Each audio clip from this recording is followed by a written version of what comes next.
sujet un peu moins rigolo, hein, pour tout vous dire. J'avais moyennement envie de le traiter, mais pour pas rajouter encore une couche sur ce sujet, mais ça m'intéresse d'avoir l'avis de prêtres que vous êtes, puisque vous êtes les premiers mis en cause dans toutes ces affaires. Hein. Il y a beaucoup de personnes qui établissent un lien évident entre prêtres et abuseurs, en disant bah oui, il y a quand même un lien, hein, les faits parlent d'eux-mêmes, vous ne pouvez pas le nier. Qu'est-ce que vous répondez à ça? Comment est-ce que vous réagissez? Qu'est-ce que vous en dites, Père Jean-Baptiste? Eh bien, écoutez, je répondrai ce que Véronique Margron a répondu dernièrement, qui est bien connue comme présidente de la COREF et très engagée sur ces questions-là. C'est que il y a des prêtres qui sont des pédocriminels, oui, mais que la majorité, et la très large majorité des faits qui sont déclarés aujourd'hui sont dans un autre cadre que le cadre de l'Église. Il y en a dans l'Église comme dans toute société humaine. Il y a une structure... Pas plus, pas moins. Ça, je n'ai pas de chiffres précis. Il semblerait...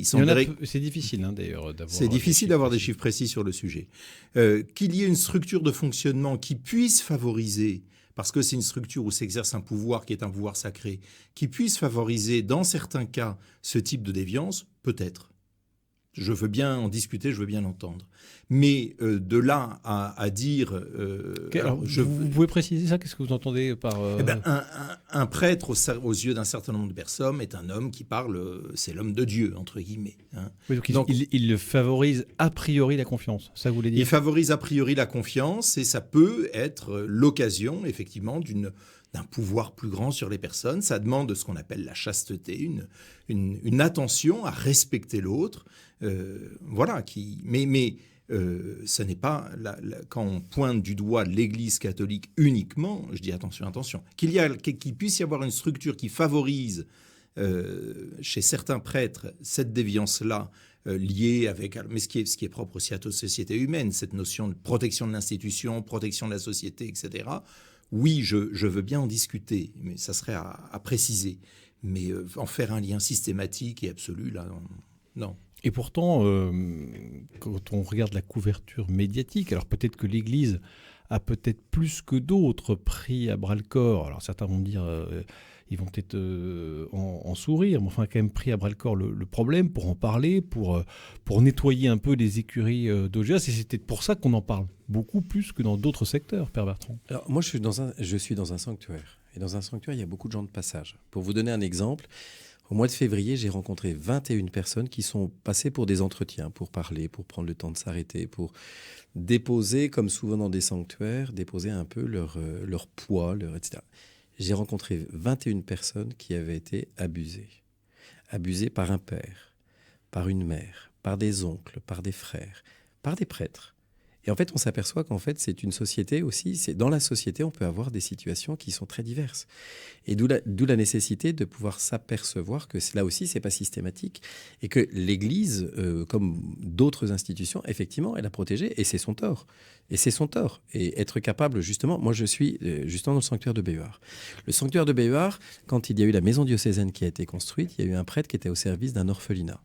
Et ce prêtre, il s'est avéré qu'il maltraitait les enfants. J'ai pris le temps, parce qu'il faut aussi qu'on assume notre histoire, j'ai pris le temps de pouvoir me renseigner auprès des descendants des petits clercs pour savoir justement s'il y avait des actes de pédophilie. D'abord, il n'y en a pas eu. Je n'ai aucun témoignage. Par contre, j'ai des témoignages vraiment de traitements qui étaient très durs. Et en 1952, Monseigneur Chapouli, en 1952, il a fermé la maison des petits clercs et il a renvoyé le prêtre. Ça veut dire que déjà, on prenait acte des mesures parce qu'il y avait des religieuses qui écrivaient en disant « on a vu cette chose ». C'est pour ça qu'à la maison diocésaine de Béhuard, on a mis une grande statue qui est devant la maison où c'est marqué « Marie, protectrice de l'enfance ».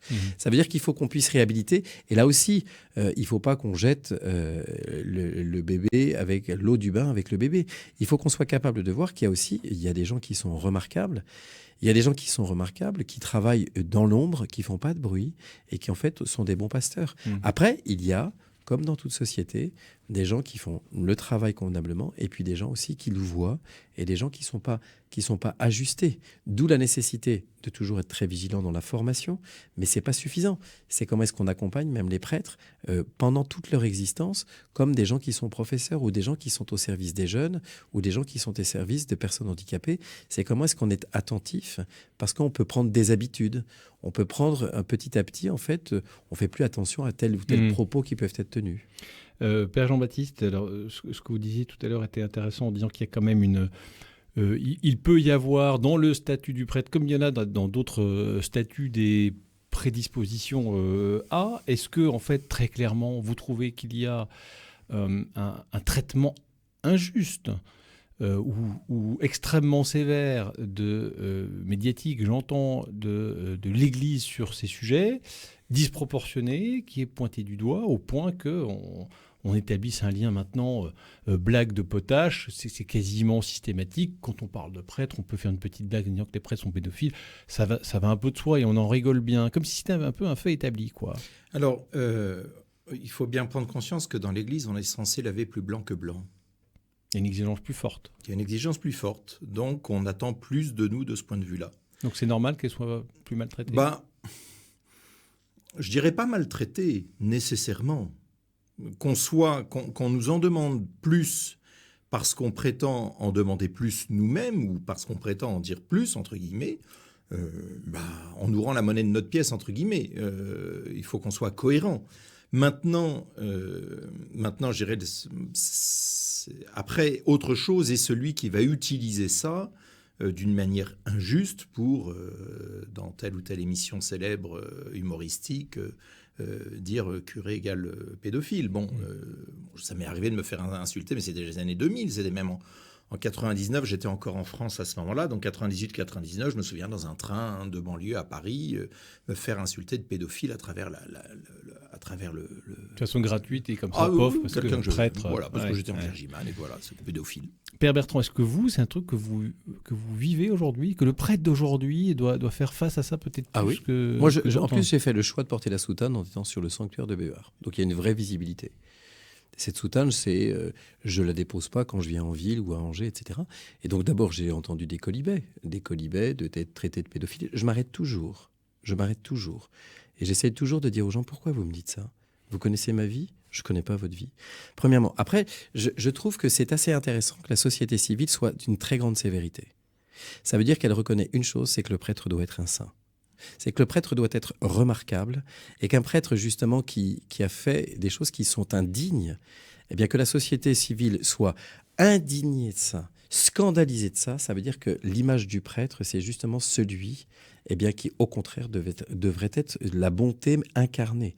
Celui qui devrait être au service, justement, de la veuve et de l'orphelin, mais au vrai service. C'est pour ça que, en quelque sorte, ce manque peut-être parfois de vigilance qu'il y a pu y avoir, ces actes qui ont pu être posés et ces choses qui sont très graves et plus que condamnables, eh bien, il faut aussi qu'on puisse l'assumer et que les colibets qu'on peut avoir, c'est un appel pour nous à une vraie sainteté et dans notre manière d'être au service des autres, à une vraie vigilance du quotidien. Ça veut dire comment est-ce qu'il faut qu'on soit des bons pasteurs et des bons pasteurs avec cette bonté, justement, où on est au service de tous et de chacun, et réhabiliter l'image de l'Église. Et c'est ça, l'image de l'Église, elle est abîmée par des scandales, et le Christ l'a toujours dit, que celui qui provoque un scandale auprès des plus petits, qu'on lui mette une meule que tournent ses ânes et qu'on le jette dans la mer. Le scandale est une telle honte qu'à un moment donné, il va falloir le réhabiliter, retravailler cette image de la réalité du pasteur et de la réalité du Christ au cœur du monde. Alors justement, les catholiques, évidemment, sont invités avant tout à la compassion de ces victimes. Mais certains trouvent que le fardeau est lourd, en fait. Et ils en ont un petit peu marre parce qu'ils se disent, nous, on n'est pas forcément responsables de ça et nous devons porter ça et ça vient rendre plus difficile la mission, la crédibilité aussi du message de l'Église. Là, vous comprenez ça ou pas ? Oui, ça, je suis pas sûr. Voyez, moi, ce qui me surprend, on dit que ça rend plus difficile la crédibilité, la mission, etc. Très étonnamment, le nombre des catéchumènes multiplie par 2 tous les ans depuis quelques années. Donc, je veux bien, mais si c'était ça, voilà, qu'il y ait des personnes... qu'il y ait des personnes qui aient quitté une pratique dominicale En raison de ça, c'est probable, c'est certain même qu'il y en ait quelques-uns, c'est certain. Mais c'est marginal? Mais je pense que c'est marginal par rapport à l'ensemble, oui. Ça veut dire que les gens font la part des choses? Oui, et puis parce qu'ils réduisent pas, leur attachement au Christ va au-delà de ça. Et je crois qu'il y a quelque chose, vous voyez, qui est un petit peu particulier dans l'Église. Hein. On est le corps du Christ, et d'une certaine manière, le Christ, il a souffert, il a porté le péché de tous les hommes, tous. Et donc, si on est uni au Christ, si on vit à sa suite, d'une certaine manière, ça fait partie de notre mission aussi. Il a porté la croix, il a été humilié pour nos péchés. Hein. Si on est amené à lui ressembler de cette manière-là, écoutez... On a l'impression que ça n'en finit jamais. C'est-à-dire qu'on a l'impression qu'on a soldé le truc, que c'est un peu derrière. Alors l'homme restera toujours homme, et il y aura toujours des pécheurs. Et pourtant, à chaque fois, boum, il y a une nouvelle affaire qui ressort. Après, se dit, est-ce que vous avez l'impression que c'est derrière nous malgré tout, ou non, bien non. on n'en est pas sorti? Non, c'est pas derrière nous. Et puis en fait, vous voyez bien par rapport à la question de l'abbé Pierre, tout le monde est tombé un peu des nues, parce qu'il y a une icône. Mais c'est pareil, le prêtre qui a été mis en fait sur un piédestal, pas seulement l'abbé Pierre, mais un prêtre dans les paroisses, le prêtre qui était présent, qui était pour tous, etc. Le cléricalisme, en quelque sorte, il faut qu'on en sorte aussi. Il faut qu'on puisse être capable de prendre aussi, de voir la réalité de la prêtrise, la rudesse aussi de ces accompagnements, et d'être capable de...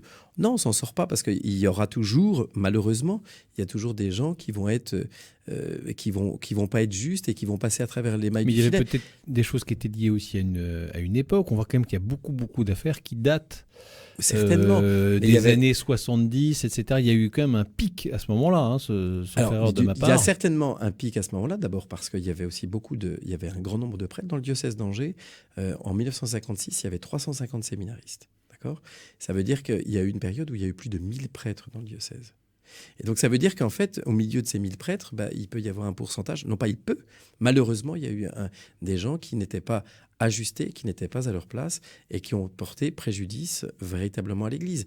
Mais ce n'est pas pour autant que l'opprobre doit être jeté sur tous, mais on sait très bien que dans toute société, il y a toujours cette vigilance en permanence à avoir, et cette vigilance, elle est pour chacun. C'est-à-dire qu'une parole déplacée, elle peut être interprétée, et d'où la nécessité d'être vigilant dans notre manière, d'où la nécessité aussi, moi ça c'est mon avis, de l'habit religieux public, qui nous permet tout simplement, notre parole, elle est vue, elle est entendue de tous. Et en fait, on est repéré. Ça nous oblige en quelque sorte de se dire, attention, là, tout le monde me voit, tout le monde m'entend. C'est-à-dire que ça oblige dans notre comportement à avoir à assumer et une vraie lecture de nos actes posés à chaque instant. Pour terminer, Père Jean-Baptiste, est-ce que vous avez l'impression que l'Église, ça y est, a fait le boulot, elle a fait le job de la prise de conscience, de l'inventaire, du mea culpa et de l'accompagnement aussi des séminaristes, etc., pour que maintenant on considère qu'on a fait le job, quoi? Écoutez, je pense que des choses ont été faites, beaucoup de choses ont été faites. Maintenant, est-ce que le job est fini ? Vous savez, il s'agit de réformer des mentalités et une conversion du cœur, en fait. Et c'est vrai pour chacun d'entre nous, on aura toujours tendance, le déni menace chacun d'entre nous. Quand on apprend l'abbé Pierre, on se dit « oh non, c'est pas possible ». Le premier réflexe, c'est de dire « non, on attend de voir que ce soit bien vrai, bien établi, est-ce qu'on en est bien sûr ?» Si c'est un prêtre qu'on connaît, qui est proche de nous, de la famille, de si, on va dire « mais non, mais ta ». Et donc le premier réflexe sera toujours là. Et il y aura toujours la tentation, parce qu'elle est ancrée en nous, ce que les purs qui aujourd'hui viennent nous reprocher des choses fassent aussi attention à eux-mêmes de ce point de vue-là. Hein, voilà, on parle de l'Église aujourd'hui, on pourrait peut-être parler du journalisme ou d'autres milieux aussi. Pas d'angélisme, quoi. Pas d'angélisme, mais la tentation sera toujours là, et c'est un travail constant à reprendre, à réactualiser sans cesse. Allez, on termine 3 secondes. Je pense qu'en même temps, la vérité nous rendra libres. C'est-à-dire qu'en fait, l'Église, il faut vraiment qu'elle fasse la lumière, qu'elle prenne peut-être en pleine face, même si c'est très compliqué, et depuis des années, c'est très compliqué parce qu'il y a tous ces scandales qui sortent. Mais à un moment donné, c'est de dire, oui, il faut y aller. Et reconnaître, c'est-à-dire que l'Église puisse reconnaître sa défaillance, parfois. Et comme ça, on va construire justement une Église plus attentive encore. Puisqu'elle est au service des plus petits, des plus pauvres, eh bien, on doit être encore plus attentif, peut-être plus que les autres. C'est ce que nous demande la société quand elle nous juge et parfois quand elle nous condamne, d'être des saints. Merci beaucoup à tous les deux. Restez avec nous, on va parler de la transmission de la foi, un truc qui n'est pas évident.